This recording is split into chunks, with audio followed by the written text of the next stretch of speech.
હમીરજી ગોહિલ ભારત દેશની પશ્ચિમે આવેલ ગુજરાત રાજ્યના અમરેલી જિલ્લામાં અરઠીલાના રાજવી હતા. અરઠીલાના ભીમજી ગોહિલને 3 દીકરા હતા, જેમાં દુદાજી, અરજણજી અને હમીરજી. અરઠીલા અને લાઠીની ગાદી દુદાજી સંભાળતા, ગઢાળીના અમુક ગામો અરજણજી સંભાળતા અને સૌથી નાના પુત્ર હમીરજી સમઢિયાળા ગામની ગાદી સંભાળતા હતા. હમીરજી ગોહિલ આમ તો કવિ કલાપી તરીકે પ્રખ્યાત થયેલ સુરસિંહજી તખ્તસિંહજી ગોહિલના પૂર્વજ હતા. દિલ્હીની ગાદી ઉપર તે વખતે મહંમદ તગલક બીજાનું શાસન હતું. જૂનાગઢમાં પોતાના સુબા શમસુદ્દીનનો પરાજય થતા બાદશાહે તેને બદલીને ઝફરખાનને ગુજરાતનો સૂબો નિયુક્ત કર્યો. ઝફરખાન મૂળ તો રાજસ્થાનનો હતો, પણ સમય જતાં સુબામાંથી તે ગુજરાતનો સ્વતંત્ર બાદશાહ થઈ બેઠેલો. આથી તેણે સોમનાથમાં બાદશાહી કરવા થાણું બનાવે છે. રસુલખાન નામના એક મુસ્લિમને થાણેદાર નિમણૂક કરે છે. ઝફરખાન મૂર્તિપૂજાનો કટ્ટર વિરોધી હતો. તેની નજર સોમનાથ મંદિર ઉપર હતી, કારણ કે હિન્દુ લોકોની ખૂબ જ આસ્થા તેના ઉપર હતી. રસુલખાનને ઝફરખાનનું ફરમાન છૂટ્યું કે મંદિરમાં મોટી સંખ્યામાં હિન્દુઓને એકત્ર ન થવા દેવા. તેવા સમયે જ શિવરાત્રિનો મેળો ભરાયો. રસુલખાન અને તેના માણસો મારઝૂડ કરીને માણસોને વિખેરવા માંડ્યા. આથી વાત વણસી ગઈ અને લોકો ઉશ્કેરાઈ ગયા અને રસુલખાનને તેના કુટુંબ અને માણસોની સાથે જ મારી નાખ્યો. આ ખબર ઝફરખાનને મળતા તે કાળઝાળ થઈ ઉઠ્યો અને સોરઠને દળી નાખવા તેના હાથ સળવળી ઉઠ્યા. તે સમયે ધર્માંધતા, મૂર્તિપૂજા, શમસુદ્દીનનો પરાજય, રસુલખાનનું મોત, આમ કેટલીય બાબતો તેના દિલમાં કાંટાની જેમ ખૂંચતી હતી. આમ ઝફરખાન સોરઠ પર ચડ્યો છે. ગઢના કિલ્લાના દરવાજા ભાંગી નાખે એવા હાથી સાથે લીધા છે. સાથે મોટી તોપો ઢસડાવી આવે છે અને કાબુલી, મકરાણી, અફઘાની અને પઠાણી સૈનિકોની ફોજ સોમનાથ મંદિર ઉપર આક્રમણ કરવા ચાલ્યો આવે છે. હમીરજીને ગોતીને પરત અરઠીલા લાવવા મોકલેલ હતો. તે ગઢવીને રાજસ્થાનના મારવાડમાં હમીરજીનો ભેટો થયો. ઘરેથી તેના ગયા પછી અરજણજી વિરહમાં ખૂબ જ દુઃખી છે તે વાત સાંભળીને હમીરજી હલી ગયા. તેની આંખમાંથી આંસુ સરી પડ્યા અને પોતાની સાથે રહેલ નદદ જેટલા રાજપૂતને ઘોડાઓની સાથે ગઢાળીનો માર્ગ પકડ્યો. હમીરજી ગઢાળી પહોંચતા જ ગોહિલ કુળમાં આનંદ છવાઈ ગયો છે, જેથી દુદાજી અને તેમના રાણી હમીરજીને અરઠીલા તેડી આવ્યા. આમ પોતાના દિવસો પોતાના મિત્રો સાથે તેમના મોટા ભાઈને તે અરઠીલામાં પસાર કરતા હતા. ઝફરખાન સોમનાથ ઉપર ચડી આવે છે તે વાતની હમીરજીને ખબર પણ નથી. અને એક દિવસ ભેરુબંધોની સાથે વગડામાં ખેલીને હમીરજી દરબારગઢમાં આવ્યા. સૌને કકડીને ભૂખ લાગી હતી. હમીરજી જમવાની ઉતાવળ કરવા લાગ્યા. એટલે દુદાજીના પત્ની જે હમીરજીના ભાભીએ કહ્યું કે, દિયરજી, આટલી બધી ઉતાવળ કેમ કરો છો? ઝટ ખાઈને સોમૈયાની સખાતે ચડવું છે. આ સાંભળીને હમીરજીએ તેના ભાભીને કહ્યું કે, કેમ ભાભી, સોમૈયા પર સંકટ છે.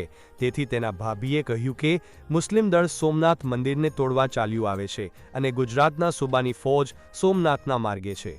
આમ ભાભીની વાત સાંભળીને હમીરજી સફાળા બેઠા થઈ ગયા અને કહ્યું, ભાભી, શું વાત કરો છો? અને તેમના ભાભીએ નિરાશ થઈને કહ્યું કે, અને આ કંઈ થોડો શિકાર કરવો છે?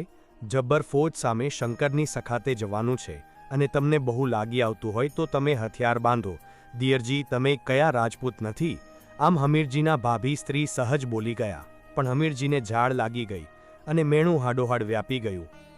હમીરજીએ ભાભીને કહ્યું કે, મારા 2 ભાઈઓને જાઝેરા જુહાર કહેજો. હું તો સોમનાથ મંદિરની સખાતે જાઉં છું. દુદાજીના રાણીએ હમીરજીને ઘણું સમજાવ્યા, પણ તે 1ના 2 ન થયા અને પોતાની પાછળ સમજાવવા કોઈને ન મોકલવાની રામદુહાઈ આપી. 200 જેટલા મરજીવા સાગરીતો સાથે હમીરજીએ સોમનાથનો માર્ગ લીધો. આમ જ્યારે સુબાની બીકે પ્રજા દિગ્મૂઢ બની ગઈ હતી. રજવાડા આંતરકલહમાં પીંખાયેલા હતા. યુદ્ધનું આહવાન ઉપાડવું કપરું હતું. તેવે સમયે હમીરજીએ મોતને માંડવડે પહોંચવાનો નિર્ણય લીધો અને ચાલી નીકળ્યા સોમૈયાની સખાતે. હમીરજી કલૈયા કુંવર જેવા 200 ભાઈબંધ સાથે સોમનાથને રસ્તે ચાલ્યા જાય છે.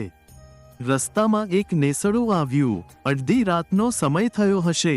ચારે બાજુ સુનકાર વ્યાપેલો હતો. ત્યાં રાતના સુનકારને ચીરતો મરશિયાનો અવાજ સંભળાયો. નેહના ઝૂંપડામાં એક વૃદ્ધા ચારણ મરશિયા ગાય છે. આઈનું રોણું સાંભળીને પવન પણ થંભી ગયો છે. હમીરજી પણ ઊભા રહી ગયા અને નેશમાં જઈને પૂછે છે કે માં તમે કોના મરશિયા ગાતા હતા? આઈએ જવાબ આપ્યો કે હું રંડવાડ છું બાપ, મારા દીકરાના મરશિયા ગાતી હતી. જુવાન જોધ પુત્ર હમણાં 15 દિવસ પહેલા મરણ પામેલ છે. આ સાંભળીને હમીરજીએ આઈને કહ્યું કે માં પુત્રને મર્યા પછી પણ લાડ લડાવો છો તો મારા મરશિયા ગાશો, મારે સાંભળવા છે. તે ચારણનું નામ લાખબાઈ હતું. તેને કહ્યું મોળા બાપ, ઈ શું બોલ્યો? તારા મરશિયા ગાઈને ઈ પાપમાંથી મારે ક્યારે છૂટવું? તેથી હમીરજીએ કહ્યું આઈ, અમે મરણના માર્ગે છીએ, સોમૈયાની સખાતે જવા નીકળ્યા છીએ, ઈ માર્ગેથી પાછા અવાય એવું નથી. ત્યારબાદ હમીરજીએ આઈને માંડીને બધી વાત કરી. આઈ લાખબાઈ પોરસીલા રાજપૂતની જવાબમર્દી ઉપર ઓળગોળ થઈ ગયા. અંતરથી આશીષ આપ્યા. પછી કહ્યું કે બેટા હમીરજી, તું પરણ્યો છે? હમીરજીએ જવાબ આપ્યો કે ના આઈ. આઈએ કહ્યું કે તો રસ્તામાં જે મળે તેની સાથે લગ્ન કરી લેજે, કુંવારાને રણમાં અપસરા વરે નહીં. આ સાંભળીને હમીરજીએ કહ્યું કે પણ આઈ, અમને મરવા જનારાને કોણ દીકરી આપે? આમ હમીરજીએ શંકા વ્યક્ત કરી. આઈએ હમીરજીને કહ્યું કે બાપ, આ રસ્તે તારી શૂરવીરતા પર રાજી થઈ કોઈ પોતાની દીકરી તને પરણાવે તો ના ન પાડતો. મારું વેણ પાડજે દીકરા. આટલું બોલીને આઈ લાખબાઈ ડમણીમાં બેસી સોમનાથને માર્ગે ચાલ્યા. હમીરજીને કહે હું તારી પહેલા સોમનાથ જઈને વાટ જોઈશ. ત્યાંથી આગળ ચાલતા રસ્તામાં દ્રોણગઢડા આવ્યું. વેગડાજી કરીને ભીલ સરદારની ગીરમાં આણ ફરે.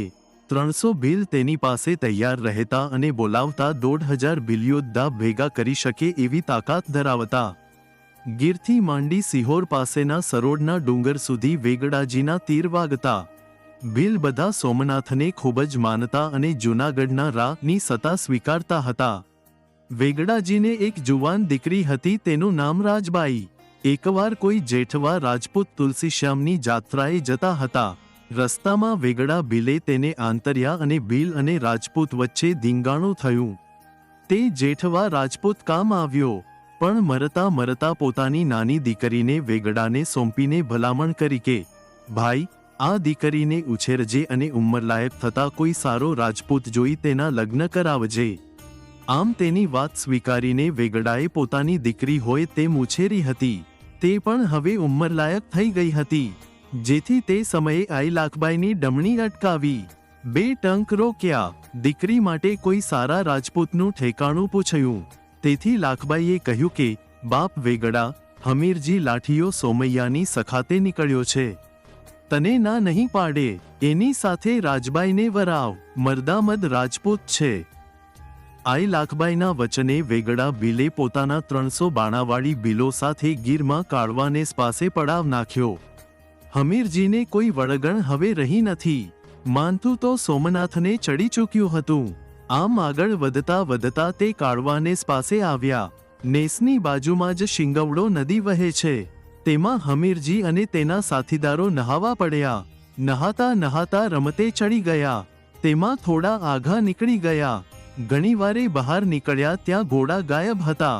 હમીરજીએ પોતાના માણસોને પડખેના ડુંગર પર નજર દોડાવવા મોકલ્યા. માણસોએ આવીને ખબર દીધા કે થોડે દૂર કોઈ પડાવ છે અને ત્યાં ઘોડા હણહણે છે. સૌ પછેડીભર ભીલોના પડાવ સુધી આવ્યા. વેગડો ભીલ આગળ આવ્યો. ઓળખાણ પૂછી કે હમીરજી ગોહિલ તમે પોતે? તમારી તો વાટ જોઈ રહ્યા છીએ અમે. હમીરજીએ પૂછ્યું કે તમે કોણ? સામે જવાબ મળ્યો કે વેગડો ભીલ. તેથી હમીરજી બોલ્યા, ઓહો હો, વેગડો ભીલ, ગીરનો સાવજ, ભારે કામ થયું. સોમનાથની સખાતે જતા તમારો મેળાપ થયો. વેગડાએ આગ્રહ કરીને હમીરજીને સાથીઓ સાથે 2 દિવસ મહેમાનગતિ કરવા રોક્યા. તે દરમિયાન ખાનગીમાં રાજબાઈને હમીરજી વિશે વાત કરી અને તેમને ગમે તો હમીરજી સાથે લગ્ન કરાવી આપવા કહ્યું. આમ જેઠવા કુળની સ્વરૂપવાન કન્યાને મોઢે શરમના શેરડા પડ્યા. મૂંગા મોઢે સંમતિ આપી. વેગડાએ હમીરજીને વાત કરી. હમીરજીની સંમતિ મળી ગઈ. રાજબાઈ સાથે હમીરજીના સમૂહ લગ્ન ઉજવાણા. ઢોલ અને શરણાઈ ગહેંકી ઉઠ્યા. મોતને માંડવે પોંખાવા જતા યુવકોએ હર્ષોલ્લાસથી ગીરને ગાંડી કરી મૂકી. અને આમ હમીરજીના લગ્ન સોમનાથની સખાતે જતા રસ્તામાં પોતાના કોઈપણ કુટુંબીજનોની હાજરી વગર થયા હતા, જેનો ઇતિહાસ સાક્ષી પૂરે છે. આમ ગીરના જંગલમાં લગ્ન થયાને બીજે જ દિવસે સોમનાથનો માર્ગ પકડ્યો. તેમની સાથે વેગડાજી અને તેમના સાથી ભીલોએ પણ પ્રયાણ કર્યું. હમીરજીની સાથે અરઠીલાથી સાથે આવેલ માણસુર ગઢવીએ ગામડે વસ્તીને ભલકારા દેતો ફરી રહ્યો છે. અમુક જ્ઞાતિઓના જુવાનોને સોમનાથની સખાતે સાથે આવવા તૈયાર કરી રહ્યા છે. આમ રસ્તામાંથી જેટલા યોદ્ધાઓ મળ્યા તેને સાથે લઈને સોમનાથ પહોંચી ગયા છે. વેગડાજીએ એના જાસૂસો મારફત જફરખાનની ફૌજના સમાચાર મેળવે છે. બાદશાહની ફૌજ સોરઠના સીમાડા દબાવતી ચાલી આવે છે.